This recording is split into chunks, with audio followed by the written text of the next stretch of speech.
getting new things, that's great. I think you should be commended for it. But we have no money. To get that kind of stuff, we need to do fundraisers to do it. Yes. I think we can reach out to the armed forces. They will more than likely help us get whatever we need if you contact the armed forces. They'll give you whatever you want.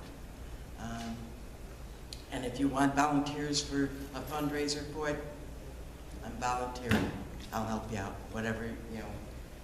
But we don't have the money for frivolous things. Okay? And that's it. In regards to, you said that we cannot get Lake Michigan water. That's a travesty. That's incorrect.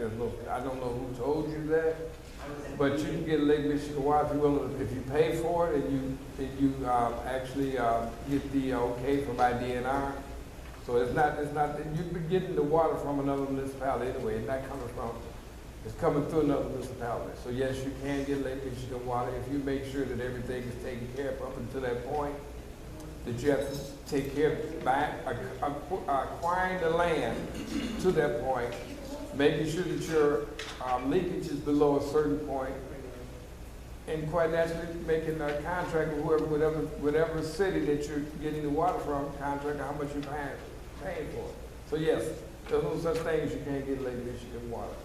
I don't know if he was here when I earlier said that positions, there's going to be 4 part-time positions for public works and 1 part-time position for code enforcement officer. So those are some of the things that we're going to put into place. As far as abandoned housing, we're working on trying to get government funding to get those houses abated. It's a process to have that done because if they have asbestos or anything like that, it has to be taken care of before we even tear it down. But do we have a committee?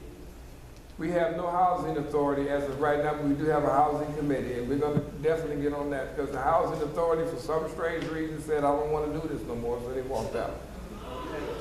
So as far as the fundraiser, duly noted for what you were talking about, and I'm sure the trustee heard that you would be one of the ones who are willing to make that happen, and I appreciate it. Thank you. Yes, ma'am. My name is Bernadine Hopkins, and this is basically a comment. With the increased vacancies occurring within the village, to me it's grossly unfair to try to balance various budgets on the backs of the remaining residents with very little regard to the hardships being created. There are many improperly working street lights causing almost blackout conditions. The water and the safety of that water is no longer a topic. I see that no new services for the residents, and I see a lot of excuses for the lack of these provisions. We have obstacle courses for streets. Others are buckling. Some areas flood constantly because sewers have swollen so high that rainwater just bypasses them. You have, by waiting for some individuals to just run in their house for a minute and they run up and give them a ticket for parking on the street on garbage day. That's frivolous. Anyway, bottom line, let's stop acting like all is running fine and really make the village a better place.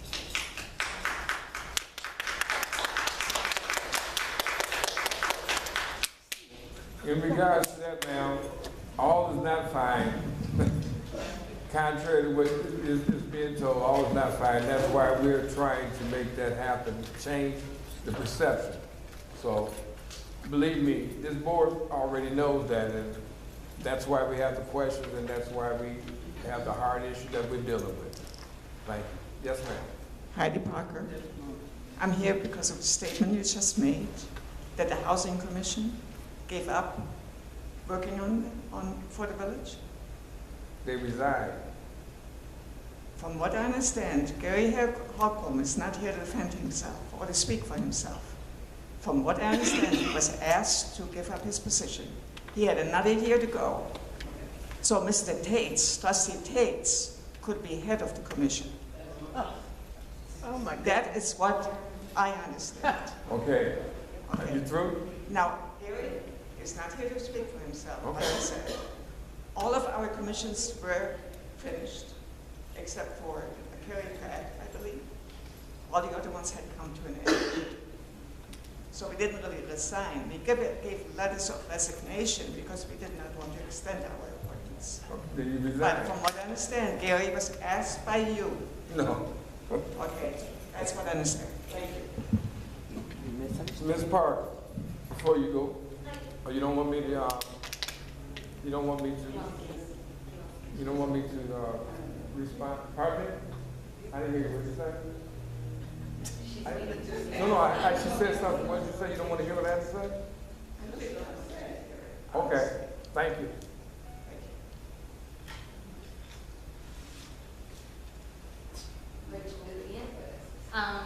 I live off on Murphy, which is off of 223rd, and going all the way down on one side, when you're coming from Rickover and you turn left, on that side of the 223rd, there's a couple of street lights and everything. On the other side of 223rd, on the other side of the little pathways, the little islands, there's no lights there. And right there on Nichols, there's 0 lights, and a lot of kids like to hang out there. And it was almost 10:30, and I was driving, and these kids aren't wearing anything reflective. You can't see anything. And I almost hit about 2 of them going normal speed down this side of the road, but you cannot see, even with my headlights. Until you're up there, you cannot see.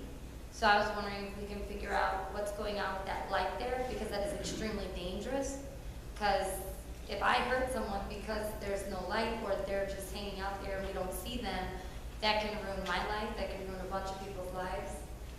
If I hurt someone, that can ruin their life, like mothers, everything. So it's not just a, street light that can prevent harm happening to someone.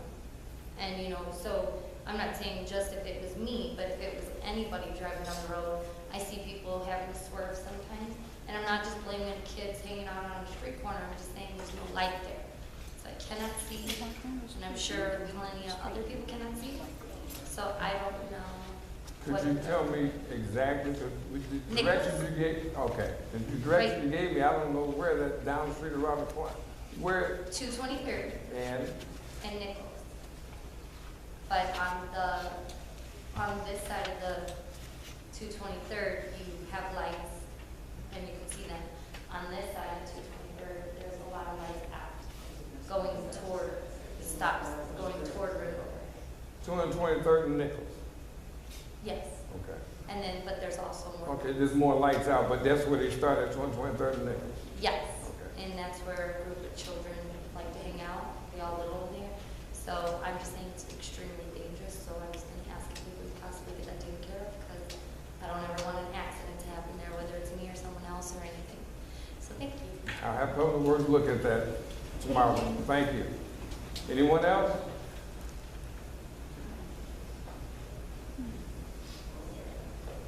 Evening, all. Carl Rylander here. I just got a question concerning this chapter, Rylander. Thank you. Chapter 6, Article 2, the alcoholic beverage licenses you're proposing? Yeah. Now, is this alluding to gaming salons being Yes. introduced in the village? Yes. Great. That would be a great source of income, wouldn't it? I hope so.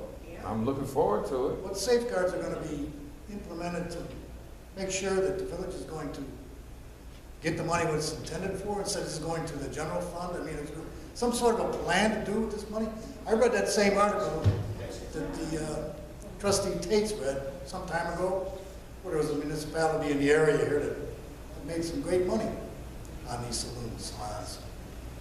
Has there been any thought about that? Yes. How it's going to be, watched over? Because there could be a bad influence. I remember years ago there was a big thing here about allowing gaming at the reservation, the so-called Indian reservation over here.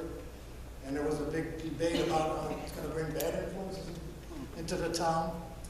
Is there any thought to that? Well, I'll put it this way, sir. Every town around has gaming. Understood. and they have gaming parlors. We just don't. I haven't heard a lot of bad publicity about it. It's regulated. The amount of money that we get, the government sends it to us. It's automatically sent to us. They don't even touch that portion of it. So it's sent to us by check. How much it'll be, we don't know. We don't have no idea how. How are we as citizens gonna know how much we're getting? Pardon me? How are we as citizens gonna know how much Oh, it's gonna be on the GL? Oh, no, that'll be on your collector's report. Yes, sir. Now, That'll be itemized. That's one thing I would love to see itemized, show just how much money that particular entity brought into the village. Yes. okay, let's say we don't know because gaming is a come see, come saw kind of a sport. You know, I mean, when you have the money, you want to go play. Okay, fine. So it's not a constant flow of income, but there should be some sort of a benchmark to begin with to develop a plan what to do with these funds. Instead of dipping into the water fund. I'm sick and tired of hearing that. I live on a budget. I have to adhere to this budget. I don't have the luxury of going into a Sauk and grabbing some extra money because I just don't have the money. The village has been doing this, been notorious for doing this for years. I mean, and one of your campaign things was, hey, we got to stop that. Okay, I agree with it, and I'm sure you do too. And I know things being what they are, sometimes it's necessary. Well, Mr. Ryland, let me tell you this, and you're absolutely right, because I didn't like it, but if there's no money coming from the state, I'm not going to shut the village down because of that. So until that happens, then yes, whatever we have to do. But after that, like I stated before, after that, any more money that's being raised is going to be put aside, and we're going to start doing the projects we need to do to get Lake Michigan water. Actually, I thought that the increase in our water bills were specifically for the infrastructure improvements. It hasn't been the case at all. We got to put programs in place so we can do that, sir. There's no programs in place, and that's what we're working on. Meantime, at $7.50, it's going to be now, after this had a reduction. How much of that is supposed to be for the infrastructure? Not the future increase. No, not the whole thing, no. No, but there's a portion that, and we have to put that in. Has that been recorded as far as what we owe the water fund now? Yes, we owe about $2.2 million. From day one when we started getting? Yes, we started borrowing, yes, sir. Seems like it was a lot more than that. About But anyway, what about some sort of comprehensive plan or a general idea of what we're going to do with any gaming money? We might, I'm just responding. No, the gaming money, like I stated before, whenever this gets going, it's going to be earmarked. And then that money itself will be discussed around the village. Okay, so it is. Yes, it's not it going to is. be one of these. No, it'll be a separate account. It's not going to be under the table. Thank you very much. No. Judy Castier. I've heard a lot about the water fund and taking out of the water fund and having to pay it back and all the negativity. But where was that negativity when we had 3 trustees voting no to pay bills with that money? Not payroll, bills. You know the bobbleheads? Yeah. They voted yes to use water fund money. I remember the day that $300,000 was taken out of the water fund and the board wasn't even made aware of it. They were asked to vote after the money was transferred and after they started using it. And Mohan could back that up. So people need to stop and think. We have a trustee, used to be, in our audience, and every week we hear nonsense from her. We're not going to do that. Excuse me. Oh, she's rude. We're not going to, excuse me. Get some class. We are not going to sit here and blast each other with name calling, innuendo, anything like that. If that's the case, if you have to feel that way, I'm going to ask you professionally to get up and walk out. I'm not going to call anybody.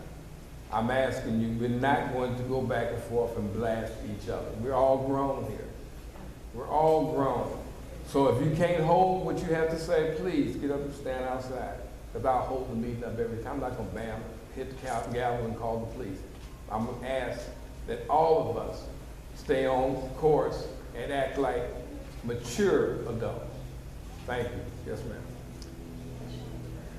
This trustee, as a trustee,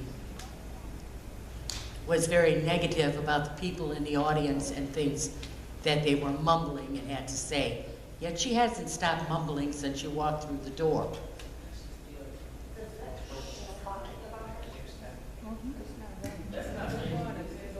Also, it was stated negative things about our police department. Nobody interrupted her. And that All right, please. she said a dispatcher in Sauk Village told her to come to the police station. We haven't had a dispatcher in Sauk Village in a long time now.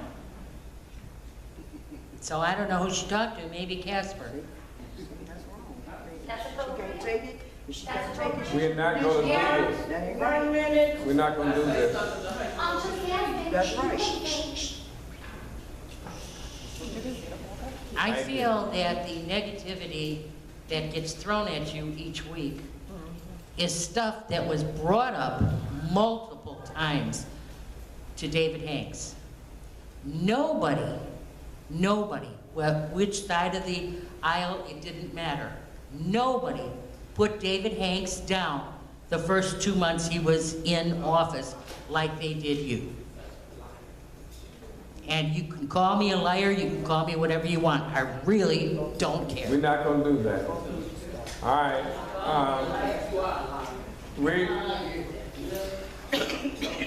I'll entertain a motion. I'm sorry. Yes, I will. I'll entertain a motion to adjourn.